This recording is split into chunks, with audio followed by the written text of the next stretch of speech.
సంక్రాంతి పండుగ తర్వాత వచ్చే పండుగలలో ముఖ్యమైనది మహాశివరాత్రి. అన్ని పండుగలు పగటిపూట జరుపుకుంటే, ఈ పండుగ మాత్రం రాత్రిపూట జరుపుకుంటాము. మహాశివరాత్రి రోజున అర్ధరాత్రి 12 గంటలకు జ్యోతిస్వరూపుడైన శివుడు లింగ రూపంలో దర్శనమిచ్చే పవిత్రమైన పర్వదిన కాలం ఈ శివరాత్రి. శివరాత్రి రోజు పగలంతా ఉపవాసం ఉండి మనస్సును దైవచింతన గావిస్తూ, రాత్రి సమయంలో శివుడి అనుగ్రహం కోసం నిద్రపోకుండా జాగరణతో మేల్కొని భక్తి శ్రద్ధలతో అభిషేకాలు, పూజలు, భజనలు చేస్తాము. అందుచేతనే శివరాత్రిగా పిలుస్తారట. ఇది హిందువులకు అతి పవిత్రమైన పుణ్యప్రదమైన రోజు. మహాశివరాత్రిని హిందువులు ఎంతో పర్వదినంగా జరుపుకొని శివుణ్ణి కొలిచి తరిస్తారు.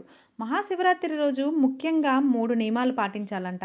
అవేంటంటే ఉపవాసం ఉండడం, రాత్రి జాగరణ చేయడం, అలాగే శివనామ స్మరణతో అభిషేకాలు చేయడం.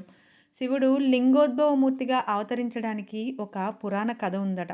అంటే మన శివయ్య లింగ రూపంలో దర్శనం ఇవ్వడానికి కారణమేంటో ఈ కథ రూపంలో తెలుసుకుందాం. వెళ్ళే ముందు ఈ ఛానల్ని కొత్తగా చూస్తున్న వాళ్ళైతే తప్పకుండా సబ్స్క్రైబ్ చేసుకోండి. అలాగే ఈ వీడియో మీకు నచ్చినట్టయితే లైక్ చేసి మీ ఫ్రెండ్స్ అండ్ ఫ్యామిలీ మెంబర్స్కి షేర్ చేయండి.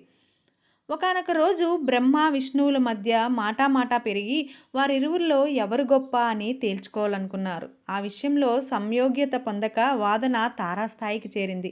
ఇద్దరిలో ఎవ్వరూ తగ్గలేదు. ఇదంతా చూస్తున్న శివుడు వారికి తన శక్తిని చూపించాలని మాఘమాస చతుర్దశి తిథి రోజున ఇద్దరికి మధ్య జ్యోతిర్లింగ రూపం దాల్చాడు. బ్రహ్మ విష్ణువులు లింగాకారంలో ఉన్న ఆ శివుని యొక్క ఆది అంతం తెలుసుకోవడానికి విష్ణువు వరాహ రూపం ధరించి లింగాకారంలో ఉన్న శివలింగం అడుగు భాగాన్ని వెతుక్కుంటూ క్రిందకి వెళ్ళాడు. అలాగే బ్రహ్మ తన హంసవాహనం ఎక్కి ఆకాశం పైన తిరగడం మొదలుపెట్టారు. వీరిద్దరూ ఎంత ప్రయత్నించినా ఆ లింగం యొక్క మొదలు చివర ఏదో తెలియక వెతుకుతూ అలసిపోయారు. చివరికి ఇక లాభం లేదనుకొని ఇద్దరూ కలిసి శివునికి వద్దకు చేరుకొని, మేము నీ శక్తిని తేల్చుకోలేకపోయాము అని అడగగానే శివుడు చిరునవ్వు నవ్వి, మీలో ఎవరు గొప్ప అనే పోటీ వాదోపవాదనతో ఉన్నదాన్ని గమనించి, మీ పోటీని తగ్గించడానికే నేను ఈ లింగాకారంగా అవతరించాల్సి వచ్చిందని నిజరూపంతో వివరించి చెబుతాడు. అప్పుడు బ్రహ్మ విష్ణువులు శివుని ఆధిక్యతను గ్రహించి పూజించి కీర్తిస్తారు. ఆ రోజే మహాశివరాత్రి అయిందని పురాణాల్లో కథలు చెప్తున్నాయి. సో ఇదండి, అంటే శివయ్య మనకి అందుకోసమనే లింగరూపాన్ని దాల్చాడట. ఆ లింగరూపాన్ని దాల్చిన రోజునే మనం మహాశివరాత్రిగా జరుపుకుంటాము.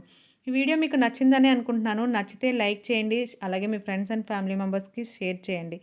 Thanks for watching. మరో మంచి వీడియోతో మీ ముందు ఉంటాను.